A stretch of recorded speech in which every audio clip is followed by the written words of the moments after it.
Story 1. A loss prevention employee discovered a theft ring at work involving several employees and suppliers. The chief of operations' son and his best friend were found to be part of the ring.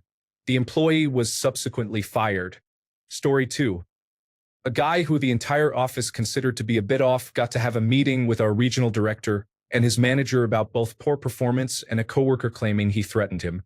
He was asked to leave the coworker alone and to come to a follow-up meeting the following Monday with a personal plan to improve his results. He showed up to work on Monday in a great mood, dressed nicely, and chatting with us all. He went to the meeting with his plan, which was to threaten to shoot our regional director in the face if he was asked about poor performance again. He claimed it was a joke. Police escorted him out, and human resources cleaned out his desk within 10 minutes. It was very surreal for a Monday morning. He never showed up again, and I haven't heard about him since. Story 3. My friend Robert was an incredibly hard worker and a joy to work with. He was also a friend from the neighborhood. Robert was a large guy who never had any luck with women, so if any woman ever gave him the time of day, he would become hopelessly devoted. Our employer hired Tammy, a recovering addict. Tammy realized that Robert would do anything for a little affection, and she strung him along. She would show him inappropriate pictures of herself and started having very explicit conversations about the adult content she liked online. Robert began doing many of Tammy's tasks for her daily. Tammy got back into substance use and, as a result, was basically non-functional at work. It reached a point where Robert was doing 2 full-time jobs, and he finally stood up for himself. He told Tammy that after completing a specific task, he was done doing her job for her. So Tammy set him up. Tammy mentioned a video online, saying, "It's hard to find, but it's a specific one. Pull up that website on your phone, and I'll give you the specific phrase to search for." Robert complied, and Tammy told him to show me your phone. She had him do it right in front of a camera. She exclaimed, "Yes, that's the one. It's great." Later that day, Tammy threatened to get him fired if he didn't continue to do her job, to which he replied, "I'm really sorry, Tammy. I can't do your job for you anymore." That night, she went to human resources. Robert lost his job due to gross misconduct. Tammy, who truly was a despicable person, ended up being fired a month later anyway because she returned to full substance use. Story 4. Someone was fired for having an affair with a coworker. The worst part was how his wife found out. She worked in information technology security, and his termination showed up in her inbox for processing. Story 5. Jonathan was the worst. He was incompetent and had an annoying laugh. His favorite joke was saying, "the ceiling," in response to coworkers' greetings of, "Hey, what's up?" One day, federal agents came in and escorted him out of the office. It turned out he had a large collection of illegal content at home. Story 6. During a mass layoff, I was fired for receiving a fantasy football invite on a company email from my direct supervisor. I was terminated for not reporting the supervisor for sending the email. Wild, right? Story 7. Looking at inappropriate content at work on his computer was not ideal. A female coworker observed it and reported him to human resources. They contacted me and we devised a plan. Since he was primarily a technician, we decided to relocate his workspace to the main workshop area, which has a lot of foot traffic. This was his second offense of viewing inappropriate content in the common workshop area on his work computer. Story 8. I run my family's cabinet shop. I usually arrive 30 minutes early to get everything turned on. We had one employee who was an amazing craftsman. His work was art. He worked with us for 10 years. One morning, I came into the shop to find him working really fast. I said good morning to him and noticed his eyes were bloodshot and dilated. He started talking to me at an incredibly fast pace.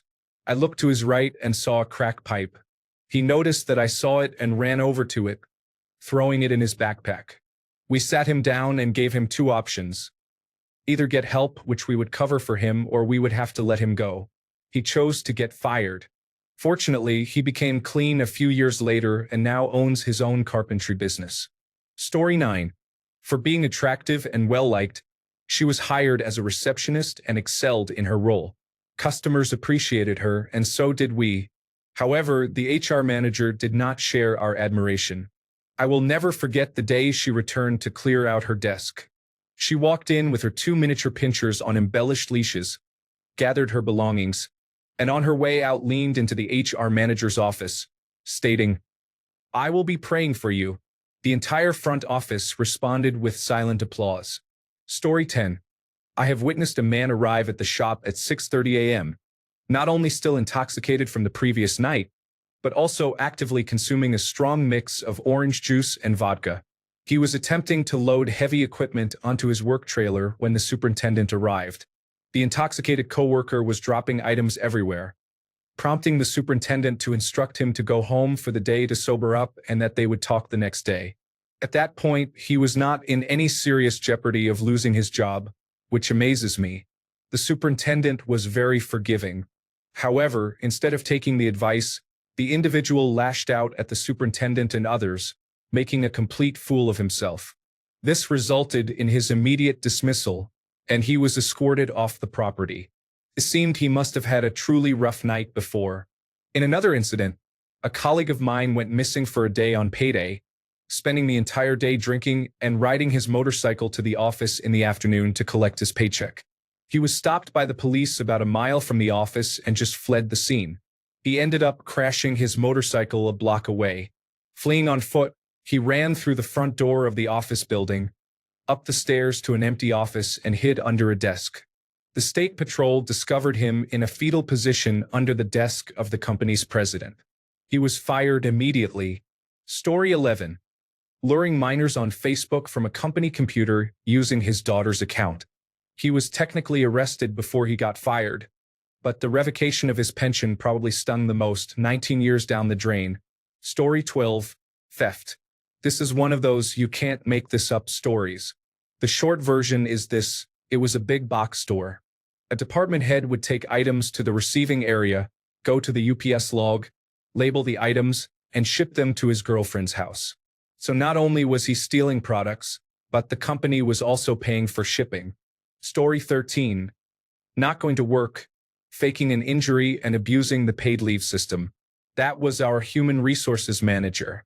She hired an administrative assistant to do all her office work for her as well. Story 14.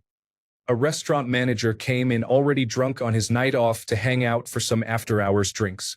He was socializing with the waitstaff and convinced the on-duty manager that he would lock up, so that manager left. Later, he somehow broke the sink off the employee bathroom wall, possibly while he was with one of the waitresses. They had at least engaged in some activity in the office, and she was riding him on the secretary-style chair for part of it. He left some evidence on the seat. This was all discovered in the morning when the cleaning crew arrived. They found him blackout drunk and urinating on a stack of empty kegs outside of the beer storage area. He left when he saw them, but the waitress was passed out in one of the booths. The owners called and left messages, and he came in around 3 in the afternoon, still half drunk and stumbling through apologies, claiming he didn't remember much. The waitress and on-duty manager were fortunate to only be suspended for a while. I heard that after he was fired, he moved back to his hometown to get sober, but I never heard anything more after that. Story 15. Our entire night crew at Price Chopper, including the supervisor and manager, was fired because the police caught them smoking marijuana in front of the store in the parking lot. This is even funnier since we had a designated smoking room at the back of the store. Story 16. I was fired after expressing my frustration with my direct supervisor for repeatedly trying to make me stay as late as possible. I was the only woman in the department, and he actively encouraged me to remain after everyone else had left. I informed Human Resources that I did not feel safe staying late alone with a man who seemed intent on isolating me. Within a week, I was let go without any explanation. Story 17. An assistant vice president was intoxicated at a work event. He approached a group of newly appointed black women leaders, put his arms around them, and exclaimed, "You know why I dislike flying through Atlanta? It's because of all the black people." As a result, he was dismissed at 6 a.m. and expelled from the hotel the following morning. Story 18. I was 3 years out of law school at the time, working diligently when a new attorney, fresh from law school, was hired. He had a very brash personality and was extremely high energy. I immediately thought he was on some kind of drugs. About 2 months into his employment, our boss was using the restroom early in the morning and looked over to see the new employee lying unconscious on the floor of a bathroom stall. He rushed to his aid and called emergency services, thinking the guy had a heart attack or a similar medical crisis. They managed to get him back to a semi-conscious state before the emergency medical technicians arrived, and it became very obvious that he was under the influence of drugs. The ambulance took him away. He was informed that if he wanted to continue his employment, he would have to take a drug test, but he declined and was let go. As best as I could tell, I checked on him occasionally through contacts in the industry, and that was the end of his legal career. Mind you, he had just spent 3 years in law school, almost certainly going over $120,000 into debt for his Juris Doctor degree, and his career fell apart within a few months. Story 19, he got so drunk at a sales golf event that he was standing on top of a golf cart, yelling that he had just brought polo into the modern era. Story 20, a bit tame compared to some others here. When I worked in retail nearly 30 years ago, a girl who worked at the customer service returns counter was fired and arrested for embezzling. She had been there for a few years prior, and I guess she eventually figured out how to exploit the system in her favor.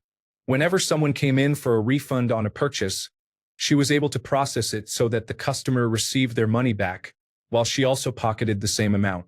I don't know the specifics of how she did it, but she managed to do so. She was under investigation for a few months before the arrest was made. She stole about $30,000 from the store. They led her out in handcuffs right in the middle of the workday. She didn't seem like the stereotypical person who would commit such a crime either. Story 21. I worked a long-term temporary job in a small branch loan office of a major bank in a very small city. First, my boss's superior was fired because she used company funds to purchase advertisements for the bank. Her husband had used them for his real estate business, and they were successful. She genuinely thought the executives would be pleased with the business it generated. She acted without asking anyone first because she wanted to impress them with her initiative. I witnessed her supervisor entering her office, frantic and struggling to explain about marketing departments in New York, as well as the need for approval and guidelines. She kept insisting that the advertisements were only for our branch and that it was acceptable and no one would care. She was just making poor decisions. Then my boss, who had always been her loyal supporter, was fired for attempting to start a petition to get her reinstated. She went around seeking signatures from clients and employees. It's unclear how she thought that would work. She might have kept her job if she had simply apologized, but she acted shocked and indignant when she was told to stop. I ended up being let go as well because I was aware of the advertisements and the petition as they were occurring and did not report them. However, my temporary agency defended me, stating that it was not my responsibility. They indicated that while they could end my contract, they could not indicate that I had been let go for any wrongdoing. Story 22. A man came to work without his laptop. Naturally, the boss asked why he didn't have it, as it is essential for his job. The police have seized it as evidence, he replied. Yes, there was illegal content on his work laptop. Story 23. A married secretary is having affairs with all 3 partners at a small electrical company and is also stealing. It seems that one of the wives has found out. Story 24.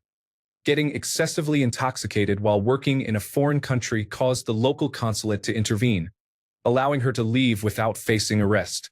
The company paid several bribes and a significant cleaning bill to resolve the situation. She was terminated before she arrived at the office the following day. Story 25. A married man had an affair with a married woman who worked under him. He promoted her ahead of others. When their supervisors found out, they instructed them to stop their relationship. They agreed but did not cease their actions. Eventually, both were terminated from their jobs. It was particularly unfortunate given that both had small children. Story 26. Eating raw carrots at her desk bothered one of her colleagues. After a week of complaints, she left. Story 27. At McDonald's, I took a piece of chicken select that was going to be thrown out anyway, which is considered theft. Story 28. Found him in the basement of the restaurant where we stored supplies. He was passed out with a needle in his arm. Story 29. Mine was at a daycare where a teacher was fired for using marijuana in the bathroom and leaving her class of 4-year-olds entirely unsupervised. Story 30. When I was younger and working in a pizzeria, we hired a girl who was caught selling drugs in front of the owner's wife, who also worked there, during her shift. I was present during the incident, and the owner's wife and I exchanged looks of disbelief. The girl was rightfully fired, but the owner chose not to report her to the police. I'm unsure about the legality of the situation, but the pizzeria closed a few years later. Story 31. Not a coworker of mine, but the worst answer to this question I've ever heard. A good friend's coworker was fired from a group home. One of the residents falsely reported him for smoking marijuana and stealing from her in order to get herself moved out of her group home. He was suspended for a week without pay and drug tested, testing negative for everything. The resident was caught in a lie and admitted she made it up. A month later, the coworker was fired. After the theft accusation, the resident's family had placed a camera in her room without anyone's knowledge. He was caught on camera urinating in the resident's laundry basket and blankets. The client was known for having bedwetting issues, and there had been a sharp increase in bedwetting incidents. Footage revealed the coworker had been doing this on nearly every shift since his return. He admitted it was out of retaliation for the false accusation and was let go that day. Story 32. A coworker was discovered sharing child pornography on his work computer overnight to avoid detection by the network administrator. The only reason he was caught was because the Federal Bureau of Investigation set up a sting operation to capture individuals sharing such content. We later learned from the Vice President of Development about the situation. When the Federal Bureau of Investigation arrived at the company, the coworker had stepped out for lunch. The network administrator, our boss, and the company president all witnessed the Federal Bureau of Investigation confiscate his equipment. When he returned from lunch, he was escorted to the president's office, where he was arrested. This occurred in 2001. He was married with 2 children. I have no information on his fate other than that he went to prison. Story 33. A man in his mid-60s engaged in inappropriate conduct with his granddaughter's 13-year-old friend. He went to prison and we terminated his employment as well. Story 34. A person on a roofing crew would ask to use the customer's bathroom and steal any prescriptions from the medicine cabinet. Instead of taking just a few pills, they would take the whole bottle. Story 35. Threatening to physically harm a coworker in front of the company directors during a disciplinary hearing. Story 36. I heard this from a friend who works in Human Resources Administration at a local university. She told me that an employee disliked her boss so much that she defecated on their desk. I believe she was a union employee. She was reprimanded but not fired. A month later, she did it again and was terminated. It seems you get one warning for an extreme act against a boss. Story 37. I worked with a fugitive murderer for a while. The place I worked at didn't really conduct background checks, so I ended up working with a lot of questionable people. The murderer and his girlfriend were not fired either, but they suddenly had to leave town once law enforcement started to catch up with them. The last sighting of them was when they were filling up at a gas station. He abandoned her at the station, and then she disappeared a couple of hours later. Law enforcement arrived about a week later. We were unaware of the murder until they arrived. We had no idea why they left town. Story 38. A 55-year-old male manager was involved in an inappropriate incident with a 20-year-old female employee. He was terminated from his position, and she was suspended and did not return to work. Story 39. I had a supervisor when I worked for the gas company.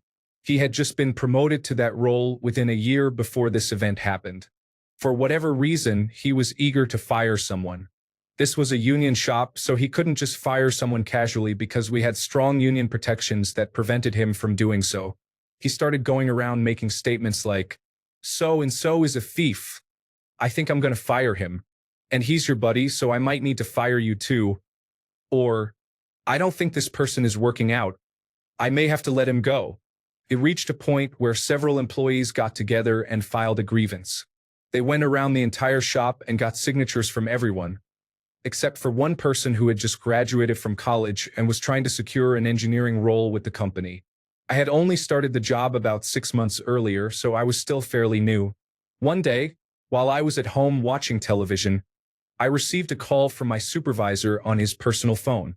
I could tell he was in tears, begging me to go back and say that I was coerced into signing the grievance and that he hadn't done anything wrong. He said, "How could you do this to me? I'm the one who hired you, after all." Corporate sent a representative to speak with us and gather our accounts of what happened. Initially, it felt like it would be a minor reprimand, in my opinion, until they began hearing about the phone calls to our homes and the attempts to persuade us to retract our statements. Later that day, we were called into a meeting room and informed that our supervisor had been let go. Ultimately, they promoted our union steward to the supervisory role, which removed him from the union, and it significantly improved the work environment going forward. Story 40. A pediatrician I worked for, part of a large group of respected doctors, came to work one day with severe injuries and a broken arm. One of the other doctors told him he had to go home because he would frighten the children. Instead, he explained that he had fallen and walked across the parking lot to the orthopedic office to have his arm stabilized. It turned out he had been sexually abusing his adopted Native American son, who was struggling with addiction. The son finally snapped and beat him up, and all the details came out, effectively ruining his life, which was a fitting outcome. It became a significant public relations crisis for the practice. They fired him immediately, and no one spoke his name again. Out of curiosity, I found out he ended up selling real estate in a neighboring state and surrendered his medical license, but he did not go to jail. I don't know why. Story 41. A man at a place where I worked was fired for behaving inappropriately while lying on the floor of the handicapped stall in the men's restroom. Story 42. I am a retired pharmacist. I witnessed several colleagues getting fired and losing their licenses for stealing drugs. The worst incident occurred in the late 1990s when I worked with a woman who was suddenly fired, and no one was discussing it. I eventually found out through news reports what had happened. I lived in a different city at the time. The stories emerged several years later when the case went to trial. She was stealing Drug Enforcement Administration 222 forms, which pharmacies use to order Schedule II controlled substances, and was ordering pharmaceutical cocaine by the kilogram, presumably for sale. Yes, she was sent to prison. Story 43. Stealing parts from the stockroom and selling them online. He even took the advertisement photos at his desk before leaving with them. Story 44. Looking at inappropriate content on his work computer during regular work hours. Set up her husband as a vendor and was issuing him checks. It is a mystery why people think they can get away with this behavior. Story 45. On the first day on the job, the new employee discovered that the person he replaced was fired due to drug use. He needed a new connection, so he found our company phone list. Since it was a small company, he managed to find the number of a former employee and called him, asking to buy drugs using our company phone. The former employee called our office, thinking we were trying to set him up. Long story short, he advised the new employee to meet him at the liquor store next to our office. This happened towards the end of the day, so I let him finish his workday. I wanted to make the new employee as uncomfortable as possible. After work, I went to the liquor store, and when he saw me there, he became extremely nervous. I knew he was worried that I would be present when the former employee showed up. I made small talk for as long as possible, watching him become increasingly anxious. Finally, I informed him that I knew what he was doing there and instructed him not to come to work tomorrow. Story 46. I was hired for a position overseas. Everyone had to go through 2 weeks of training in Kuwait before moving to our final work location, which served as our hub. We completed all our daily reports there, and our immediate supervisors and managers were based there. I was at the job for about 6 months when they hired a new colleague, Stanley. Stanley had a great personality, was a good team member, and was eager to learn and work. Right after we welcomed Stanley, our hub in Kuwait went dark. No one picked up the phone, no emails were answered, and there was no contact with corporate back home. When we tried to reach out, All we received was the runaround with no answers. After 2 weeks of this, we began getting phone calls and emails from new personnel in Kuwait. We were unaware of what had happened at the time. Another 2 weeks passed before Stanley was let go, with no reason provided. We started hearing rumors that the people in Kuwait were involved in some kind of fraudulent timekeeping, leading to the entire office being dismissed. Stanley was implicated simply because he had recently completed training there. He was not involved in the fraud and had nothing to do with it. It was unfair treatment for him. Story 47. A former employer had company cars frequently used by the marketing team. One day, they received a notice of an outstanding balance on a ticket, which occurred occasionally. However, the ticket was issued on a weekend when no one should have had a car. It turned out the marketing director took the car home, received a DUI, and the car was impounded, resulting in a week spent in jail. They paid the impoundment fee but not the ticket and used paid time off to cover the week in jail. Story 48. I worked at a technology startup right after this occurred. The company had just exploded and secured a significant investment, and one employee decided to take advantage of that. He used the company credit card, and whenever the company spent money on a client, he was spending it on himself. He indulged in lavish trips to Las Vegas, expensive dinners, and high-end escort services. However, there were no clients. He was simply fabricating expenses. He accrued almost $500,000 in debt before they discovered the fraud and terminated his employment and pursued legal action against him. The unfortunate part is that since he was one of the original employees, he would have profited significantly when the company was eventually acquired. Story 49. Waiting for the federal employee who was dismissed for not responding to a suspicious email after their supervisor advised them not to. Story 50. I lost my job because 3 coworkers started screaming about wanting to stab me in a room full of witnesses. They even flashed a knife. Human Resources said that it never happened and dismissed my claims. I should have called the police first. This incident disrupted my life and my marriage for 6 months, forcing me to switch professions. Story 51. Nurses were involved in a physical altercation in a patient's room over a man. It was unprofessional, and both were subsequently terminated. Story 52. A project manager, a full-time employee of AT&T, worked in IT and downloaded illegal content onto his work computer. Story 53. Pharmacist here. I have been around a few pharmacists who have ruined their careers due to stealing opioids. It is sad. Story 54. A man did not show up for work for 2 weeks. Our policy was involuntary termination after 4 days. Human Resources called and spoke to his wife several times, but she had no idea where he was, so I reluctantly signed off on the termination since he was a top-notch machinist. I placed his toolbox on a pallet and secured it. In the 3rd week, he walked in at the start of the first shift, came to my office, and asked where his toolbox was. I told him, and unfortunately for him, informed him that he was no longer employed with our company. He then threatened, saying that if he left now, he would go to my house and harm my family. I called 911 and reported his threat, leading to a dozen police officers showing up to restrain him. I am unsure of his fate, but I know he spent time in county jail after assaulting another inmate. I ended up shipping his toolbox to his house. I later learned he periodically struggled with substance abuse issues. He had children and everything.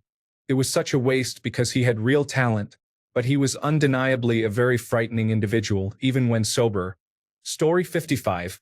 A retirement home employee sneaked into a cancer patient's room under the pretense of leaving flowers or candy and stole her pain medication. She also learned the code to the medication closet and took all the fentanyl patches intended for the hospice patients. Story 56. Showing her new nipple piercing to a resident of a long-term care facility. This is not my current job, however. Story 57. I am a long-haul truck driver, and I recently heard that someone from my company was fired for a minor accident in which they scraped the mirror of another truck at a terminal. Story 58. Painting himself with shoe polish and using a poorly executed blackface routine to try to deceive anyone reviewing the cameras. He used his keys to enter a tenant's apartment and steal items.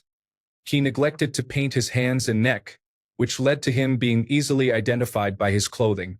Story 59. I worked in a convenience store as an assistant manager. The employee who stole was a senior clerk. The first time he stole, it was a police officer's credit card. We are warned during every monthly meeting that if a client forgets either a debit or credit card, or even a whole wallet, we must put it in a tray behind the counter. If we know the client personally, we should call them and inform them. If not, they might retrace their steps and eventually return to retrieve it or cancel it as soon as they notice. Simple, right? However, this senior clerk decided to check if the card was still valid. So, on camera, he scanned a pack of gum and swiped the card. It declined, thankfully, but the police officer was there with her supervisor the very next morning, and he received a reprimand. Attached to the convenience store was a postal counter, for which I usually had morning shift duties. Since mornings were quite slow for sending letters and parcels, I had to count the deposits from the previous night, compile them, and place them in a bank bag for deposit. I counted and recounted, but I was about $500 short, which had never happened before. I started panicking, fearing I would be blamed for this. While I was crying and explaining the situation to my manager, she pulled up the video from the previous shift. Sure enough, you could see the same clerk go into the back area where the safe is, recount the deposits, and restaple the bundles together. About 5 deposits had $100 missing from them. Not very smart. He was finally fired after that incident. It's hard to believe he didn't realize he was on camera all the time. Story 60. $2,500 lap dances on the company American Express card. I was fired and then rehired, and I did it again for $2,000. The beauty of it is that the dance club would send VIP tickets for free meals addressed to the owner often. It's a nice reminder of a foolish decision. Story 61. To keep it short, I worked at a summer camp where we had an international worker. The man was amazing, friendly, and worked his full counseling job. In his free time, he would help in the kitchen. One night, a child had a nightmare and slid into his bed without him noticing. Trust me, running a stay-away camp for weeks on end can be exhausting. The next morning, the child told his mother, and the man was deported because she was pursuing a lawsuit, even though the child begged us not to fire him, stating it was the child's fault. This 5 or 6-year-old had more sense than everyone. I still think about how awful that must have been, working harder than anyone else in a new country, only to be shipped off over something he didn't even know happened. Story 62. A married male colleague was involved with another colleague in the women's bathroom over the weekend. A female vice president walked in and caught them. He was fired on Monday. A month later, he was hired by our biggest client and is now supervising that vice president. This situation is awkward. Story 63. I work at a company that provides case management for people with disabilities. A client wanted to work, and a case manager set him up with an overnight cleaning job in an office building for her husband. Instead of cleaning indoors, the client was left outside in freezing weather overnight to shovel a parking lot. He was never paid. She and her husband were later investigated by adult social services. Story 64. Not my job or coworker, but my ex told me a story about his friend who was fired for accidentally sending an inappropriate image to his entire company, thinking it was only going to one friend. Story 65. Our work had networked printers. Someone printed an inappropriate picture after hours but forgot to retrieve it from the printer. The IT department tracked which computer it originated from, and human resources confronted the user of that computer. They were gone by the end of the day. Story 66. My serving job had a new general manager who was dismissing employees frequently. One notable incident involved the termination of one of our 2 black employees because she didn't tone down her personality. She was an incredible person who lit up the room every time she came to work. We worked at a comedy club, which is always a fun environment. Later, this manager decided to let go of nearly the entire serving staff, bartenders, and kitchen crew. Eventually, she was also dismissed, along with the other 2 managers. Story 67. Teacher at a special school. I don't know the full story as I wasn't close to her, but she was going through a difficult divorce, and her ex was stalking and harassing her. The manager was very unprofessional and targeted this woman for bullying. When she took a couple of days off because she was extremely distressed after her ex showed up at her house one night and attempted to break in, the manager pressured her to resign. Actually, it was worse than that. She wasn't officially fired. They somehow bullied and convinced her to agree to quit to avoid issues of discrimination. The manager was let go 3 months later, which was well-deserved. Story 68. We had a beloved manager who had been doing a great job for years. Honestly, he was one of the best managers I've ever had. He was up for a major performance-based award, among other accolades. Then one day he was fired, and nobody said a word about why. Eventually, someone did some research, and we found out that he was on the sex offender registry for soliciting child prostitution. Apparently, he just didn't tell anyone about it at work and kept a low profile for a few years. Eventually, someone found out, and he was immediately dismissed. I would have never guessed. Story 69. A man made local news by throwing a hot coffee at a convenience store worker who tried to stop him from leaving without paying while being too intoxicated to speak. This incident occurred in the middle of the week. A preschool teacher was present. Story 70. My current job involves addressing physical threats to coworkers that are specific and disturbing. In a previous job, a girl was fired from a restaurant where I was working for using illegal substances behind the dumpster while she was 7 months pregnant. Story 71. I have to twist this a little as it comes from somewhere I used to work. Here is the worst thing that someone did not get fired for. We had a male checkout supervisor who created a fake social media account, impersonating a university-age female checkout worker. He used this account to contact another checkout worker, a 17-year-old relative of one of the other checkout supervisors, with highly inappropriate messages. The girl he impersonated never had an account on that social media site and became suspicious when a friend mentioned adding her. That girl was studying law. In summary, the supervisor ended up in court on charges related to grooming a minor. The defense was that he was a woman in a man's body. The court ordered that his transition be approved and funded. That person still works for the same company in the same store, just in the cafe, which the checkout area has to occasionally support with staff during busy times. There are very few things that make me truly angry, but that is still one of them. For context, this occurred during the 3-year period that I worked there, which was at least 12 years ago. I mean, they could have at least moved him to a different store. Thanks a bunch for sticking around till the end of the video. Remember to subscribe, and until next time, stay awesome and goodbye.